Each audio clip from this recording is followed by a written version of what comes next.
Ooh, that's a good question. I think most are predicting that by 2026, that maybe they'll come down by 50 basis points. So in a sense, you're always renting your home because the property tax you have to pay, the maintenance fee you have to pay anyway. So you're renting your own home. It'd be maybe more of a challenge, but as long as interest rates continue to drop, let's say month over month, and obviously with fixed rate mortgages, they're more aligned to the 5-year bond yield rate or the bond market in general. Yes, the Bank of Canada's prime rate does play a part in it, but not as much as, say, the volatility. Of course, it definitely is. I call you sometimes at 10 p.m. and you're always there to answer my phone calls. Yeah. Sometimes you're on vacation and you're taking Exactly. calls. Exactly. But that's also buying investors. Typically, what investors do when they're buying a property that's really run down or below average rating, they know that these A lenders and B lenders won't touch those deals, right? Unless you're getting some sort of. I see. Okay. What should clients be asking their mortgage brokers that they often overlook?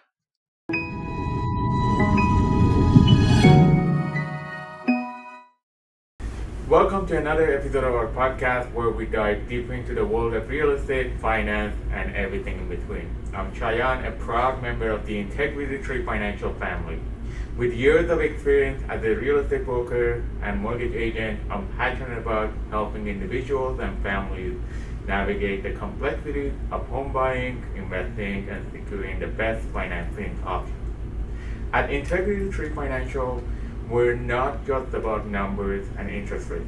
We're about building lasting relationships and empowering our clients to make informed decisions. Today, I'm excited to bring you expert insights and invaluable advice straight from the heart of the industry. Okay, so welcome, Patrick. Thank you for taking up my invitation.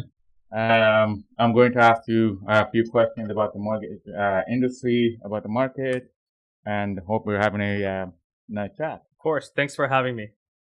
Thank you. So what recent trends in the mortgage industry should home buyers be aware of? I would say current recent trends that we're seeing is interest rates are slowly coming down, which is a good thing. Not just in fixed rates, but also the prime rate for variable rate mortgages. So the Bank of Canada is expected to have another announcement come September 4th. There are predictions that maybe likely another 2 or 3 rate drops. Obviously, we have to drop the core inflation. That's the end goal there. And then also, even with fixed rates, what we're also noticing is that most borrowers and investors are typically now aiming towards, say, a 3-year fixed term mortgage as opposed to, say, a 5-year fix. Because obviously everybody wants to gamble with the market and everybody's hoping that the market will start to stabilize probably come by 2025, 2026. Okay. So how much do you think the mortgage rate is going to come down by the end of the year? Ooh, that's a good question. I think most are predicting that by 2026, that maybe they'll come down by 50 basis points, 70 basis points. By March 2026, eh? Maybe. Okay. Yeah. Do you think that's enough? Do I think it's enough? Well, I think if we look at pre-pandemic, interest rates were relatively around, let's say, the 3.5%, 4% range.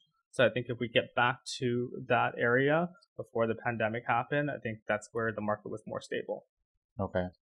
But the affordability issue is not going to be resolved with 50 basis points, I think. Exactly. We're always going to have an affordability issue. I think at the end of the day, especially in Toronto or GTA or in Ontario, properties are typically always appreciating, right? So I think it's borrowers setting expectations of what they can actually afford, not just what they want, right? There is a difference between their needs and their wants, and that's where mortgage brokers come into place, setting those expectations with them and working on a budget, making sure that it's not just about the interest rate, but we have to look at, can they even afford the mortgage payments? Because obviously purchasing a home is more than just making the mortgage payments. There's all this carrying costs that comes with it. Property taxes, maintenance fees. Land transfer tax, that's a one time, and that's something people are not really aware about, right? That land transfer tax and how you get penalized double in Toronto versus outside of Toronto. So in a sense, you're always renting your home because the property tax you have to pay, the maintenance fee you have to pay anyway. So you're renting your own home.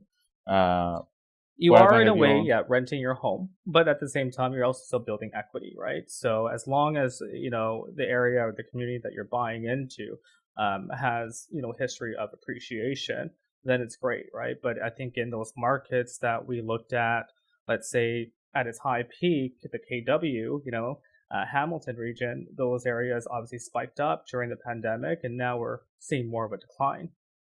Okay. Okay. How do you think these trends affect first-time home buyers versus experienced investors? Yeah, I think first-time home buyers, with interest rates going down, that can also increase some of their purchasing power, right? While interest rates are high, still relatively high, this is a good time for investors to still tap into the market if there's inventory there, right? So I think, yes, from an investor standpoint, it can benefit when interest rates are high because property prices tend to obviously decline. But for first-time home buyers, I think it'd be maybe more of a challenge, but as long as interest rates continue to drop, let's say month over month, and obviously with fixed rate mortgages, they're more aligned to the 5-year bond yield rate or the bond market in general. Yes, the Bank of Canada's prime rate does play a part in it, but not as much as, say, the volatility of the bond market. Okay. Okay. Now, what are the most common misconceptions people have about getting a mortgage? That's a good question. I think misconceptions, a lot of borrowers that I speak to, they tend to think that the lowest interest rate is the best thing. But what they don't realize is that sometimes the lowest interest rates come with a lot of restrictions.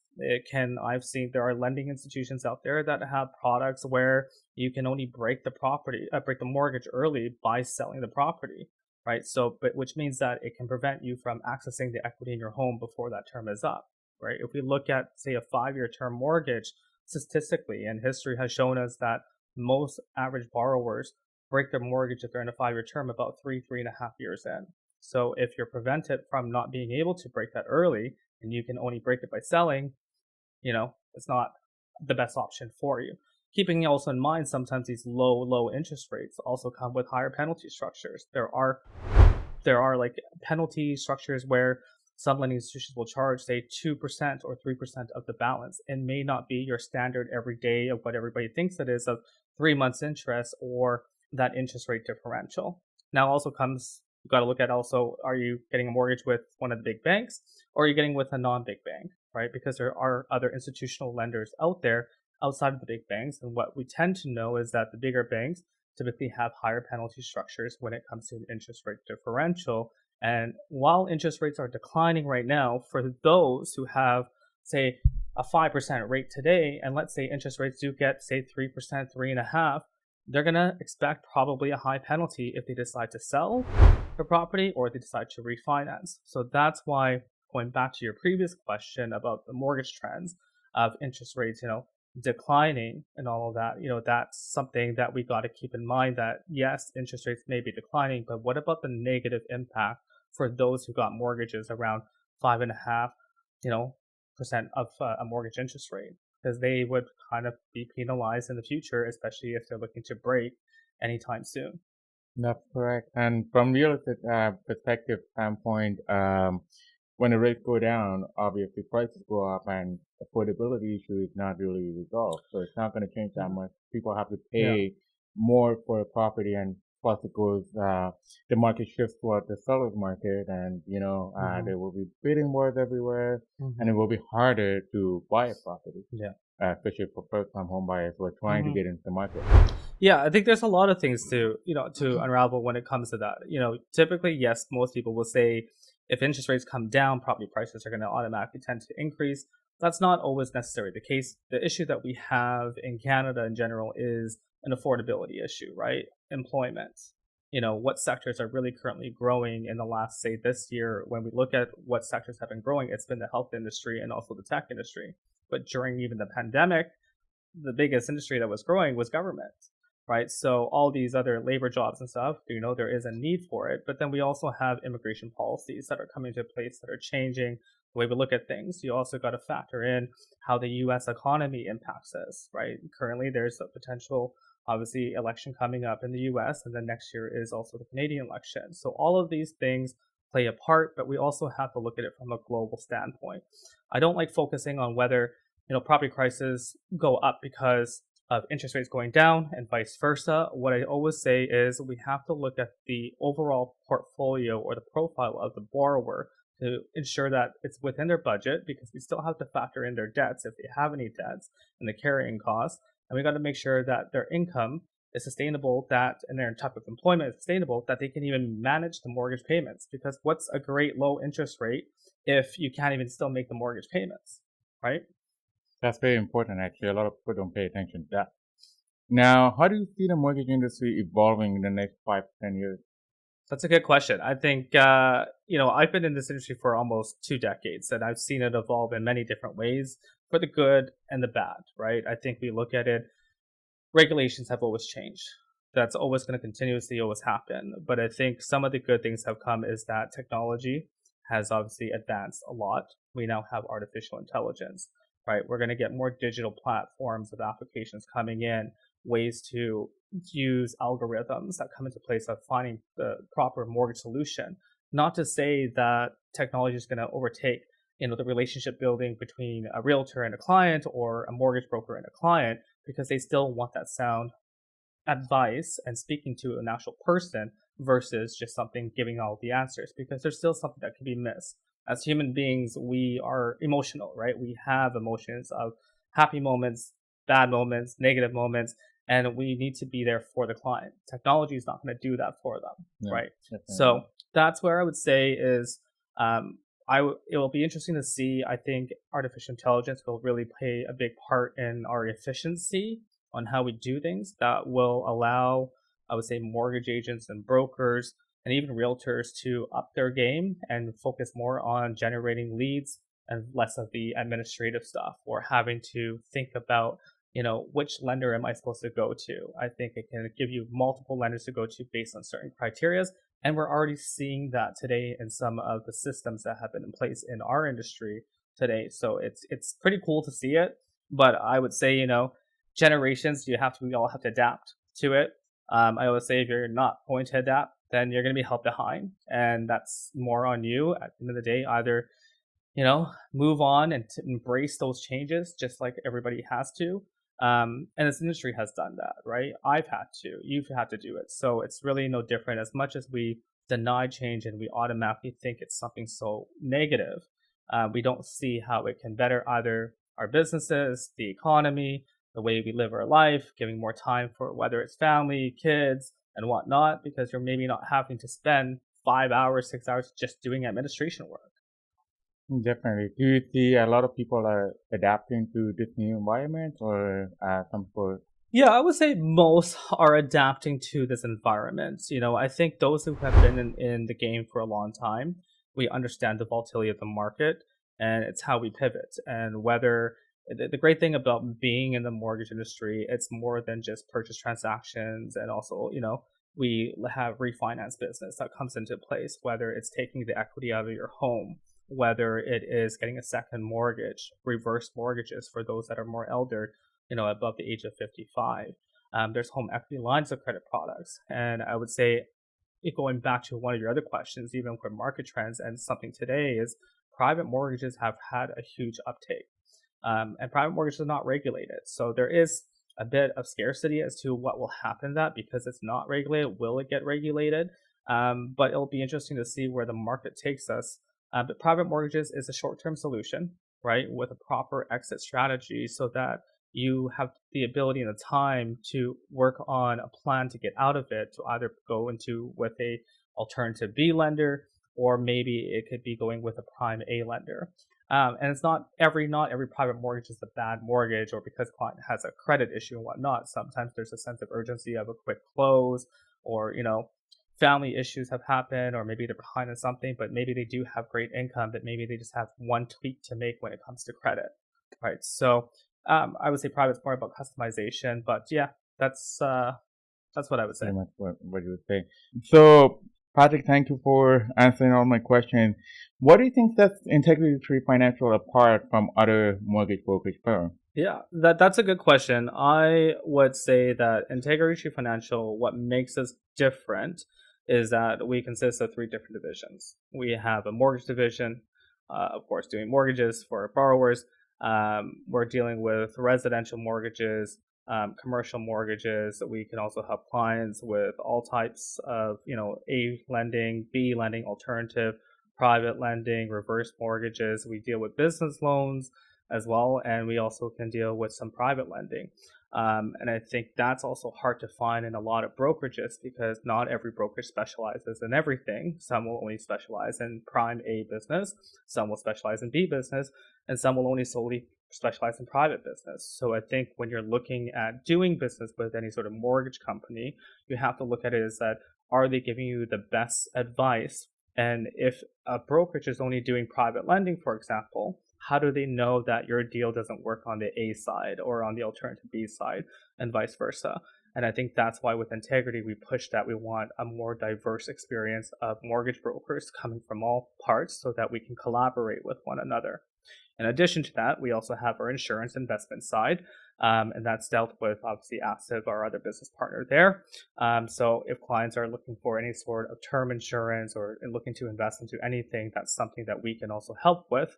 And then thirdly, we have our third division, which is our accounting division, and that's solely focused on dealing with business owners. We'll deal with their business business taxes, as well as we'll take on their personal taxes. Unfortunately, we just don't do personal. There has to be a business component to it, but it can benefit, right? You have a client who gets a mortgage with us, then they're going to invest or get insurance, and then, why not get an accountant right afterwards to take care of all of that? So it's a kind of one-stop shop. I think also when we look at Integrity, we're a small group of team members. We're not looking to scale to 100 to 200 agents. We really want to keep it, I would say no more than say 30, 50 agents. And the reasons for that is because we want to make sure we're looking at quality of agents versus quantity. And more like a white glove service that you provide to clients, right? Exactly. And making sure that, as leaders or somebody like myself, that we're investing time into each of the agents, right?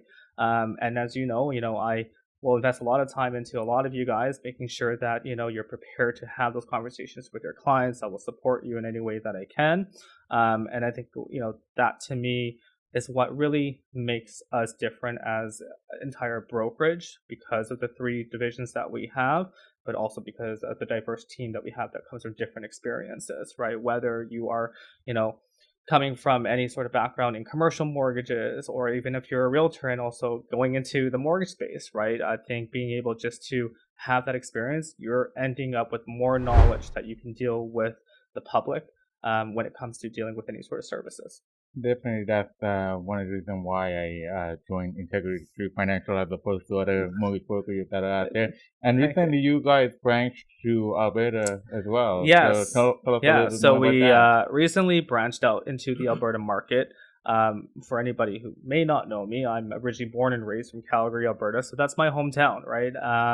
But it's funny because we have one of our senior agents in Alberta, and they were the ones who actually got me into the industry almost 20 years ago, and I used to work for them. And then now, the roles are obviously a bit reversed, and now they are under my umbrella there. But it's great to know that the people that you network with and you build these relationships, because this business is all about relationships, how things obviously come back in full cycle. And I think that's something that is obviously near and dear to me when you can maintain relationships that long, and I think that's the same thing just being in this business, even on the real estate side for you and mortgages. Everything is about relationships, our clients' relationships, our vendor relationships, our lender relationships, right? And even with Integrity, we're proud of ourselves dealing with as many lenders as possible that we have, whether they're credit unions or, the big banks or the monoline lenders, private lenders. We deal with almost about 80 different private lenders out there in the market. And, I think even we have lenders that some brokerages may not even have access to, right? So, and to name a few, some of them could be like a national bank, right? A Bank of Montreal. We also have like lenders like Neo Financial. Some of these guys may not have those options at some of the other brokerages, but it allows us to be more in the competitive space. And I think the more options we can provide, the better. Even with Integrity, as I do a lot of one-on-one coaching, right? Not a lot of leaders will give you, an hour out of your time once a week if you need that time to work with you, to mentor you, to guide you and stuff. And I think that's something that is invaluable at the end of the day. Of course, it definitely is. I call you sometimes at 10 p.m. and you're always there to answer my phone calls. Yeah. Sometimes you're on vacation and you're taking Exactly. calls. Exactly. But that's also the life of, a brokerage owner and a leader. And I think the biggest thing for me is making sure that everybody is succeeding and that everybody's being accountable for themselves just as much as I have to be accountable for you and also for the brokerage. Definitely. I agree.